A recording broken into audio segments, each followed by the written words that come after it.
Assalamualaikum warahmatullahi wabarakatuh. Ibu, bapak, hadirin pemuda, pemudi sebangsa setanah air dimanapun kalian berada. Izinkan pada kesempatan ini saya mengkritik IDI. Bapak, ibu, hadirin pemuda, pemudi sebangsa setanah air. Tahu IDI? Ikatan Dokter Indonesia. Kenapa saya kritik IDI? Ya karena permasalahan corona ini adalah permasalahan kedokteran. Yang sudah berbulan-bulan virus corona belum juga hengkang dari negara Indonesia. Karena vaksinnya belum ditemukan, langkah pencegahannya belum ditemukan, semuanya masih dalam kondisi tanda tanya. Kita tidak mungkin, Mas Bro, hidup terus-menerusan seperti ini. Kerja dibatasi, mau pergi kemanapun susah, cari duit susah, dagang gak ada yang beli, dagang gak dapat untung, perusahaan juga seperti itu. Mempekerjakan karyawannya gak boleh, terkena protokol kesehatan. Kalau enggak, dipekerjakan atau di PHK, kasihan. Ya akhirnya serba tidak pasti. Sesuatu yang tidak pasti ini adalah sebuah perbuatan setan. Dalam Islam ini disebutnya subhat. Setiap subhat yang tidak pasti, yang gamang, yang bimbang adalah sebuah perbuatan setan. Sangat disukai setan karena bisa menghancurkan. Jadi kalau kita terus-menerus berada dalam ketidakpastian masalah corona ini, cepat atau lambat negara kita ini akan hancur lebur. Kita semua ini akan mati. Oleh karena itu saya kritik IDI pada kesempatan ini sengaja. Karena ada perintah. Wal asri, demi masa, demi waktu. Innal insana lafi husrin illa. Sesungguhnya manusia itu selalu berada dalam kerugian. Kenapa? Innahu kana zaluman jahula. Manusia itu selalu bertindak zolim dan bodoh. Bodoh dan zolim. Dikasih akal, tidak dipakai untuk berpikir. Illalladzina amanu, kecuali orang-orang yang beriman. Wa amilus solihat, yang selalu berbuat kebaikan. Berbuat kebaikan kepada istrinya, kepada anak-anaknya, kepada masyarakatnya, kepada bangsa dan negaranya, bahkan kepada agamanya. Watawasaw bil haq, watawasaw bis sabar. Dan selalu melakukan sebuah pekerjaan yang mulia, mendakwahkan. Dalam kata yang lain, berdakwah. Atau menasehati dalam kebaikan dan menasehati dalam kesabaran. Tugas ini, Mas Bro. Makanya ketika kemarin saya tidak begitu setuju dengan adanya sertifikasi ulama. Karena melanggar surat tadi, Al-Asr tadi. Tapi karena sudah diputuskan oleh Menteri Agama, ya apa boleh buat. Kita ikuti saja. Ibu, bapak, hadirin pemuda, pemudi sebangsa setanah air dimanapun kalian berada, terkhusus bagi para dokter, para perawat, para pekerja kesehatan yang ada di Indonesia, dan terkhusus yang ada di DKI Jakarta. Saya sangat prihatin dengan kebijakan yang diterapkan oleh Anies Baswedan, Maharaja Gubernur DKI Jakarta, yang selama 3 tahun terakhir selalu menentang dan menantang pemerintah pusat. Tidak sejalan dengan pemerintah pusat. Pemerintah pusat ingin A, Anies Baswedan malah ingin B. Pemerintah pusat ingin B, Anies Baswedan malah ingin A.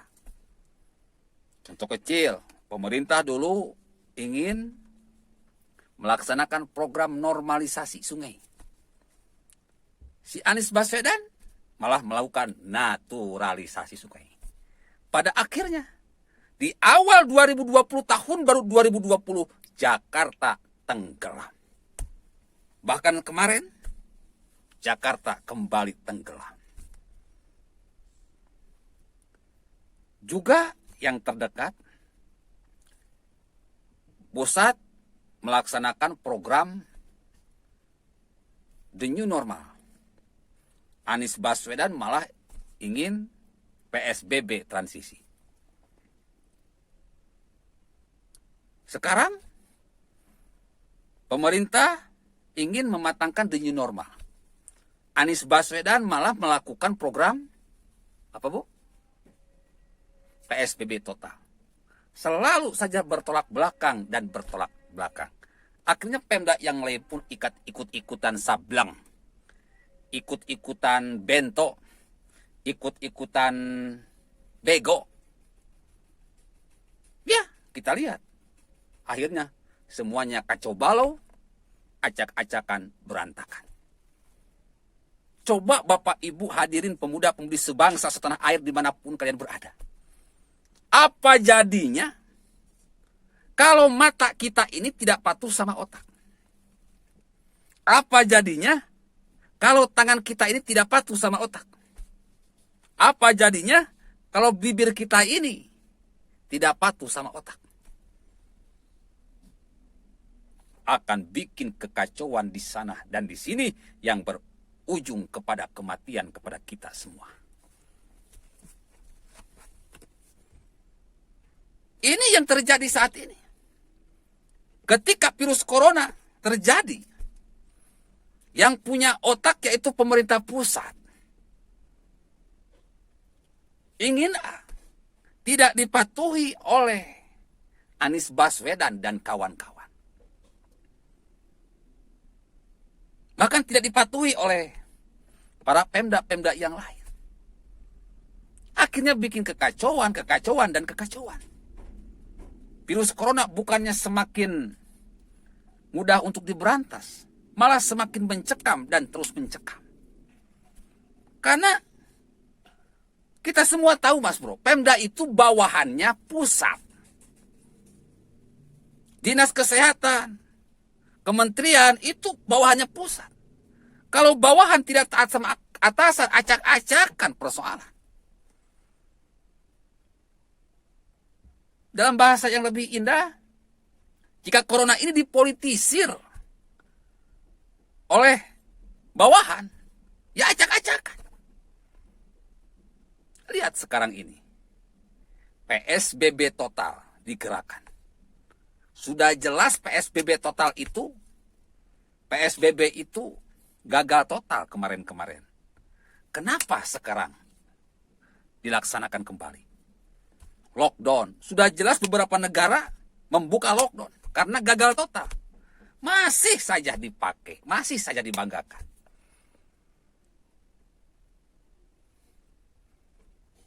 Lupakan, Mas Bro, ingin menjatuhkan Jokowi. Lupakan, Mas Bro, ingin menggulingkan Jokowi.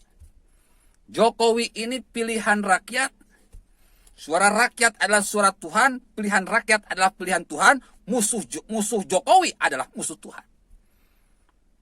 Jadi kepada siapapun kalian, terkhusus kepada ID, kepada para dokter, para perawat, tolong jangan mempolitisir virus corona atau bermain politik praktis. Kasihan, Mas Bro, rakyat ini terus-menerus jadi korban, terus-menerus jadi tumbal. Mereka sekarang sudah tidak bisa apa-apa, rakyat ini. Rakyat sudah nggak bisa kerja, banyak yang di PHK, rakyat sudah banyak yang nggak punya duit, rakyat sudah nggak bisa beli makanan. Kalau rakyat dalam kondisi tidak mampu membeli makanan, nanti rakyat ini akan sakit. Kalau sakit akan mudah terkena virus corona. Please bro, terkhusus kepada orang-orang kesehatan, jangan ikut bermain politik atau jangan bermain politik praktis. Saya menyaksikan selama ini, ternyata orang-orang kesehatan, maaf, saya simpulkan bermain politik praktis. Ingat, saya seorang guru. Saya seorang profesor pencipta metode cepat matematika, fisika, kimia. Kalau untuk jadi kaya, jangan jadi guru. Kalau untuk ingin jadi kaya, jangan jadi dokter. Kalau ingin jadi kaya, jangan jadi PNS. Tapi kalau ingin jadi kaya, ya jadilah pengusaha atau koruptor. Cepat kaya, tapi cepat mampus. Kita bangga, Mas Bro. Sebagai abdi negara, maka abdi negara harus mengabdi kepada negara. Patuh kepada pemerintah pusat. Jangan patuh kepada pemerintah daerah, tapi kita tidak patuh kepada pemerintah pusat. Ini namanya sableng. Jadi salah satu cara untuk memberantas corona ini, Mas Bro, pemerintah daerah, tenaga kesehatan, siapapun rakyat, politikus, harus sama-sama kompak patuh kepada instruksi pemerintah pusat. Lihat di Malaysia, rakyatnya patuh kepada pemerintahnya. Politikusnya patuh kepada pemerintahnya. Di Arab Saudi pun seperti itu. Di negara manapun seperti itu. Cuma di Indonesia, sebagian rakyat tidak patuh. Ada yang bermain politik praktis. Akhirnya, virus corona ini semakin mengerikan. Korban positif corona semakin mengkhawatirkan. Corona tidak berujung kapan berakhirnya. Na'udzubillah, summa na'udzubillah, kita tidak bisa hidup seperti ini. Daripada PSBB, daripada lockdown, saya lebih menyukai the new normal, Mas Bro. Kenapa? Karena ekonomi harus ditempatkan di posisi pertama. Dengan perekonomian meningkat, berputar, berjalan, maka rakyat akan bisa kerja, lalu akan dapat duit, akan bisa beli makanan. Dengan bisa beli makanan, maka rakyat tubuhnya bisa memproduksi imun. Imun inilah obat yang paling mujarab untuk memberantas corona. Jadi para dokter gak perlu repot-repot menciptakan vaksin.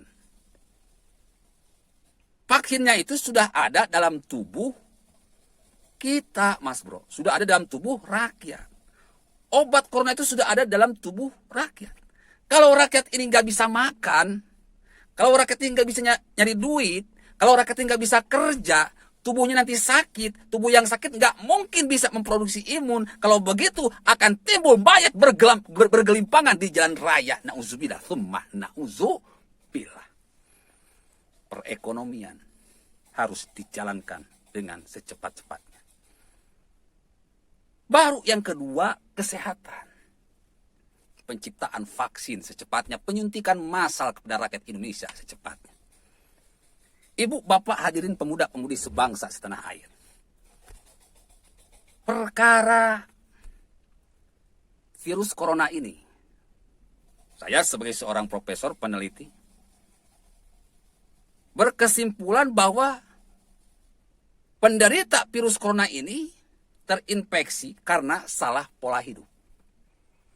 Salah pola makan, salah pola kerja, salah pola bersosialisasi, salah pola berpakaian. Kesalahan pola makan. Orang-orang modern pada umumnya selalu makan makanan yang enak. Tidak mempunyai keseimbangan. Terlalu banyak makan daging. Sudah daging ditambah dengan keju. Keju ditambah dengan sosis. Lalu ditambah lagi dengan mozzarella. Lalu ditambah lagi dengan telur. Terlalu banyak lemaknya. Akhirnya tubuh kita ini kekurangan gizi. Komposisi makanan tidak seimbang. Makanya pada kesempatan ini saya mengajak kepada para dokter, khususnya dokter gizi, untuk menciptakan komposisi makanan yang pas untuk orang-orang modern saat ini. Kalau dulu waktu masih kecil, kita mempunyai komposisi makanan yang baik, yang bernama 4 sehat 5 sempurna. 1 nasi atau makanan pokok. 2 sayuran. Yang ketiga lauk pauk. Yang keempat, buah-buahan. Yang kelima, susu. Komposisi makanan seperti ini adalah sangat baik. Kalau kita gerakan lagi, ini akan menjadi jurus ampuh untuk menangkal corona, karena makanan-makanan yang dibutuhkan, gizi-gizi yang dibutuhkan oleh tubuh kita untuk menciptakan imun, membuat imun, ada dalam 4 sehat 5 sempurna. Tidak boleh 4 sehat 5 sebeh, tidak boleh 4 sehat 5 senang, tidak boleh. 4 sehat 5 sempurna adalah makanan yang enak sekaligus makanan obat. Jadi di the new normal, tidak hanya the new normal seperti PSBB, the new normal harus mampu membuat pola hidup baru, pola makanan yang baru. Apakah kembali kepada 4 sehat 5 sempurna, atau ada pola makanan yang lebih baik daripada 4 sehat 5 sempurna? Silahkan, itu tugas ibu dokter, khususnya dokter gizi. Yang kedua adalah pola kerja. Pola kerja di zaman modern ini tidak stabil, terlalu memporsir tenaga, terlalu berlebih-lebihan. Akhirnya tubuh manusia ini menjadi cepat lelah atau kelelahan. Kalau tubuh sudah kelelahan, maka tubuh ini tidak mungkin bisa memproduksi imun.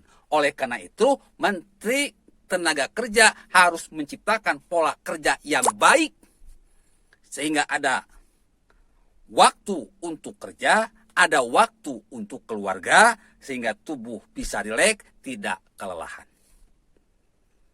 Yang ketiga adalah pola bersosialisasi, berhadapan dengan orang, berkomunikasi dengan orang. Maka tidak cukup kita melakukan 3M. Tetapi mungkin harus ada tambahan-tambahan lain. 1, pakai masker. Masker fungsinya cuma untuk mengurangi virus corona yang masuk. Yang kedua, jaga jarak. Yang ketiga, mencuci tangan. Yang keempat, mandi air panas. Ketika kita sudah bersosialisasi dengan orang, habis rapat, habis seminar, habis apapun yang berupa kerumunan, atau habis demo katakanlah, ya kita harus biasakan mandi dengan air panas, bukan air hangat, air panas. Bakar tulang leher kita, bakar tulang punggung kita, sehingga nanti akan ada uap yang keluar dari mulut kita, akan ada uap yang keluar dari hidung kita, yang bisa membunuh virus corona yang berkembang biak di hidung dan di mulut kita. Minimal sehari 3 kali. Yang kelima adalah diam. Jangan banyak bicara. Dengan kita diam, maka proses penyebaran virus corona akan semakin kita kurangi. Jadi konsepnya 4M 1D.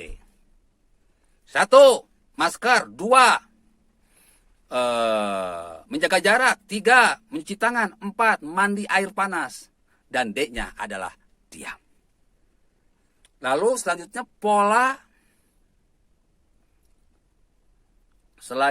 pola bersosialisasi udah, berpakaian. Nah, pola berpakaian yang mulai sekarang harus dibiasakan bermasker total. Ya, masker, kalau menurut saya nih masalah masker ini, yang paling aman itu yang gini, bro. Ini apa namanya ya? Ini bisa untuk rambut, bisa juga untuk mulut. Bisa juga untuk mulut.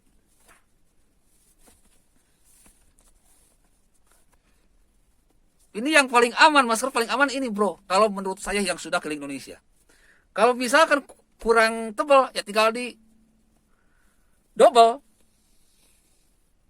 Selesai. Apa salahnya?